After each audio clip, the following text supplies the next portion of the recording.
And that was under challenge before the Honorable Supreme Court of India.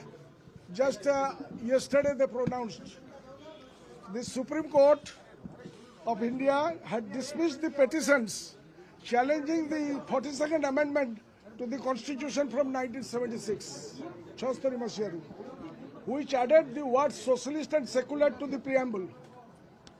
The bench, headed by Chief Justice Sanjeev Khanna, only yesterday they reasoned that the amending powers of the Parliament extends to the preamble and highlighted that after many years it would be impractical to challenge these changes. The court clarified that socialist in the Indian context denotes a welfare state where all are equal, and secular maintains state neutrality in religious matters. Now you see, today is the first day of this second occasion where the preamble is being put in front of the assembly. The plaque is there, you can see that these two words are not there.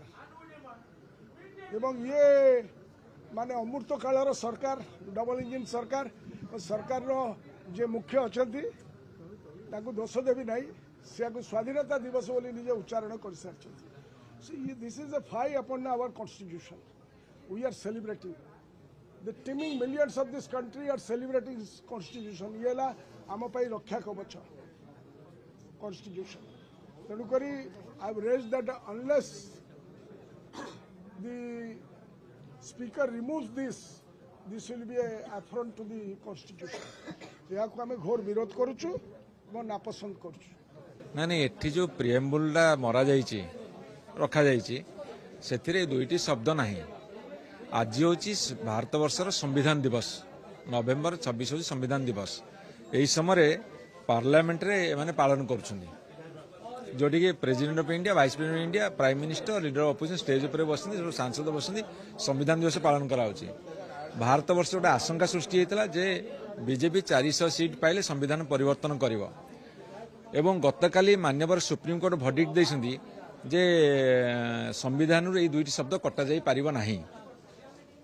तेणुक ये गोटे आज संजोग संविधान दिवस गतकाली supreme court verdict सेठी parliament रे आलोचना चलची एपटे विधानसभा आरंभ होची किंतु जेतले मेन गेट रे पसिबो मुख्य जगह रे सोशलिस्ट सेकुलर जीटा शब्द नाही धर्मनिरपेक्षता और समाजवाद शब्द जीटा नाही. यदि एते बड़ त्रुटि अछि जो संविधान द्वारा पार्लियामेंट विधानसभा शासन व्यवस्था परिचालित सेठी संविधान रो मुखबंधु ए दुईटी शब्द नाही. ए त्रुटि को सुधार देबो हम सरकार को कहिछु. से त्रुटि कोन सुधारिबे बरं से कहलेनी आज स्वाधीनता दिवस एसो जो गुरु चंडाल दोष ताकुरे सुधार देबा दरकार. आज हूँ नवेम्बर 26 आम जिते बड़े संविधान दिवस पालन करुचे सेते संविधान प्रति अमर्यादा हूँ सबुठारु दुर्भाग्यजनक घटना. तेणु आम तार प्रतिवाद करुचु. संविधान को असम्मान करी कौन सरकार किंबा कौन विधानसभा चली पार नाही.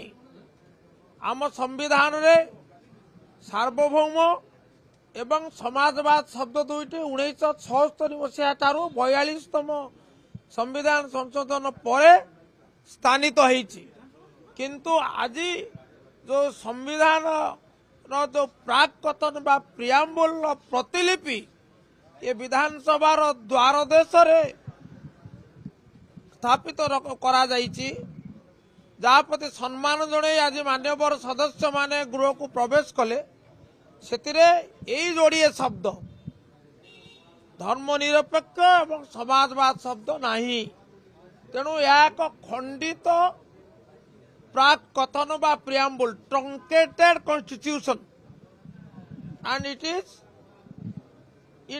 indefinitely an insult to the Constitution of India.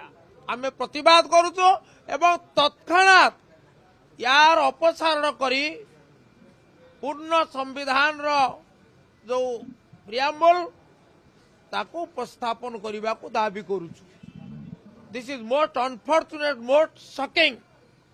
एवं जेतेबेले गत काली मान्यवर सर्वोच्च न्यायालय आम प्रधान विचारपति जस्टिस संजीव खान्नाकर अध्यक्षतार माने गठित खंडपीठ या सपक्ष राय देइछि। ये शब्द जोड़ी को उच्छेद करा जाई परिबो नाही।